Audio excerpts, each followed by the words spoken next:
ചെമ്പൂത്ര ദേവിദാസൻ. ഒരുപക്ഷേ ഈ പേരു കേൾക്കാത്ത ആനപ്രേമികൾ ചുരുക്കമായിരിക്കും. ഇവനെക്കുറിച്ച് പറയുമ്പോൾ ഒരു ദേശത്തിൻ്റെ വികാരം തന്നെയായിരുന്നു. അതുപോലെ തന്നെ ഒരു നാടിൻ്റെ അഭിമാനവും അഹങ്കാരവുമായിരുന്നു. ദാസനില്ലാത്ത ഓരോ മകരച്ചുവ ഉത്സവങ്ങൾ കടന്നു പോകുമ്പോൾ എന്നെന്നും ആനപ്രേമികൾക്ക് ഒരു തീരാ നൊമ്പരമായി നിലനിൽക്കും. ആനക്കേരളത്തിൻ്റെ മറ്റൊരു നായക പദവി അലങ്കരിച്ച കൊമ്പൻ. ആയിരക്കണക്കിന് ആനപ്രേമികളെയും ഒരു നാടിനെയും ചെമ്പൂത്ര നിവാസികളെയും കണ്ണീരിലഴ്ത്തി ദേവിദാസൻ ലോകത്തോട് വിട പറഞ്ഞു. കൊട്ടും കുരവയും തലക്കെട്ടുമില്ലാതെ കാലത്തിൻ്റെ യവനികയിലേക്ക് അവൻ യാത്രയായിട്ട് വർഷം 8 കഴിയുന്നു. മരിക്കുവോളം മറക്കാൻ കഴിയാത്ത ഓർമ്മകൾ നൽകി മൺമറഞ്ഞ ഗജരാജൻ. ആനച്ചന്തം എന്താണെന്ന് അറിയണമെങ്കിൽ സത്യത്തിൽ ഇവൻ്റെ പുറകെ നടക്കണം. ചില സമയങ്ങളിൽ തോന്നിപ്പോകും ഇവൻ്റെ കൊമ്പിലൊന്ന് പിടിച്ചു നടന്നാലോ എന്നുവരെ. ആനപ്രേമികളുടെ പ്രിയങ്കരനായിരുന്ന ചെമ്പൂത്ര കൊടുങ്ങല്ലൂർക്കാവ് ദേവിദാസൻ. തൃശ്ശൂരിൻ്റെയും പാലക്കാടിൻ്റെയും അതിർത്തിയിലുള്ള ക്ഷേത്രമാണ് ചെമ്പൂത്ര ക്ഷേത്രം. അവിടുത്തെ കൊമ്പനായിരുന്നു ഇവൻ. 2015 ജൂൺ 27 പുലർച്ചെ 4:15 ദേവിദാസൻ ഈ ലോകത്തോട് വിട പറഞ്ഞത്. ചെരിയുമ്പോൾ 47 വയസ്സിനോടടുത്ത് പ്രായമുണ്ടായിരുന്നു. ചെരിയുന്നതിന് കാരണം എരണ്ടകെട്ട് മൂലം 2 മാസത്തിലേറെയായി ചികിത്സയിലായിരുന്നു ഇവൻ. ഇവനെ പോസ്റ്റ്മോർട്ടത്തിന് ശേഷം അന്ന് വൈകിട്ടോടെ വാളയാറിൽ സംസ്കരിച്ചു.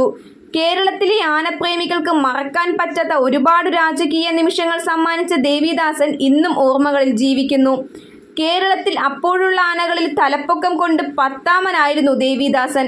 തൃശ്ശൂർ പൂരം, ഉത്രാളിക്കാവ് പൂരം, ആറാട്ടുപുഴ പൂരം, കണ്ണമ്പ്രവേല, നെന്മാറവേല, കൊയിലാണ്ടി പൊയ്ക്കാവ് തുടങ്ങിയ ഉത്സവങ്ങളിലും പട്ടാമ്പി നേർച്ച അടക്കമുള്ള പ്രധാന പരിപാടികളിലും തലയെടുപ്പുള്ള സാന്നിധ്യമായിരുന്നു ഈ കൊമ്പൻ. ചെമ്പൂത്ര കൊടുങ്ങല്ലൂർക്കാവ് മകരച്ചുവ മഹോത്സവത്തിൽ തിടമ്പേറ്റുന്നത് ദേവിദാസനായിരുന്നു.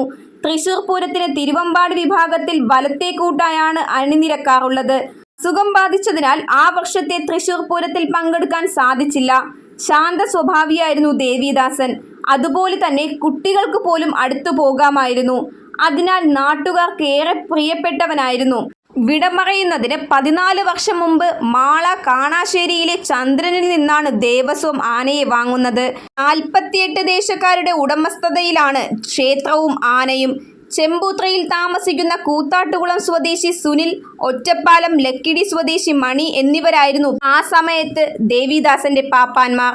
ദേവിദാസന്റെ വേർപാടറിഞ്ഞ് അന്ന് രാവിലെ തന്നെ 100 കണക്കിന് ആളുകളാണ് ചെമ്പൂത്രയിലെത്തിയത്. തീരാ നഷ്ടമായിരുന്നു ഇവൻ ആനക്കേരളത്തിന്.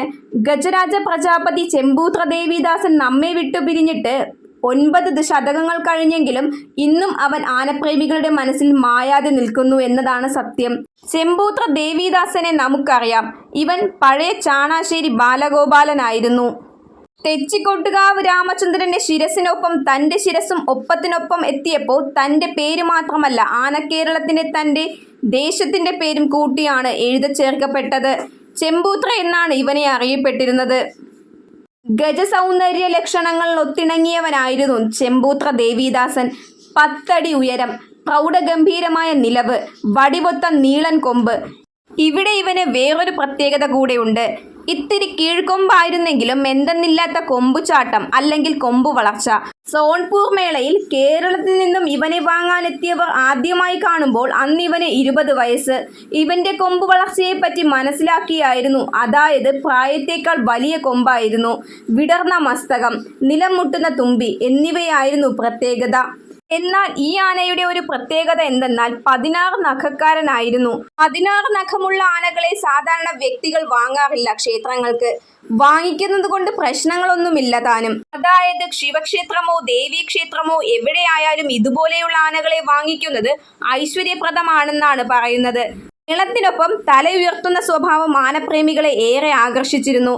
നല്ലപോലെ എഴുന്നള്ളിപ്പ് ചട്ടകൾ അറിയാവുന്ന ഒരു ആന കൂടിയായിരുന്നു ചെമ്പൂത്ര ദേവിദാസൻ. ഇവനെ കേരളത്തിൽ കൊണ്ടുവരുന്നത് ബീഹാറിലെ സോൺപൂർ ആനച്ചന്ത വഴിയാണ്. അതായത് 1996 ഇവൻ ദൈവത്തിൻ്റെ സ്വന്തം നാട്ടിലെത്തി. ഇവനെ കേരളത്തിൽ കൊണ്ടുവരുന്നത് മാളയ്ക്കടുത്തുള്ള പുത്തൻചിറയിൽ മില്ലുടമയായ ചാണാശ്ശേരി ചന്ദ്രനാണ്. എന്നാൽ ഇവന്റെ ജന്മദേശം ഉത്തർപ്രദേശിലെ ബനാറസ് ആയിരുന്നു. അഥവാ ഒരു പതിറ്റാണ്ടുവരെ ഇവന്റെ കർമ്മഭൂമി എന്ന് പറയാം അവിടം. ദേവിദാസന്റെ അന്നത്തെ പേര് ശംഭുറാം ഹാത്തി എന്നായിരുന്നു. അക്ഷരനഗരിയുടെ സംഭാവനകളിൽ ഒരാളായ കിരൺ നാരായണൻകുട്ടിയും ഇവനും തമ്മിലുള്ള അടുത്ത ബന്ധത്തിന്റെ ഒരു കഥ കൂടിയുണ്ട്. ഇവർ രണ്ടും ഒരുമിച്ച് നിന്നാൽ അതുമാത്രമല്ല, ഇവരുടെ സ്നേഹം പറഞ്ഞറിയിക്കേണ്ട ഒന്ന് തന്നെയാണ്. അതുപോലെ കിരൺ ദേവിദാസന് പട്ടയൊക്കെ ഇട്ടുകൊടുക്കുന്ന രംഗം ഒന്ന് കാണേണ്ടത് തന്നെയാണ്. ബീഹാറിയാണെങ്കിലും നാടനാനകളെ വെല്ലുന്ന അളവഴകുകളായിരുന്നു ദേവിദാസന്.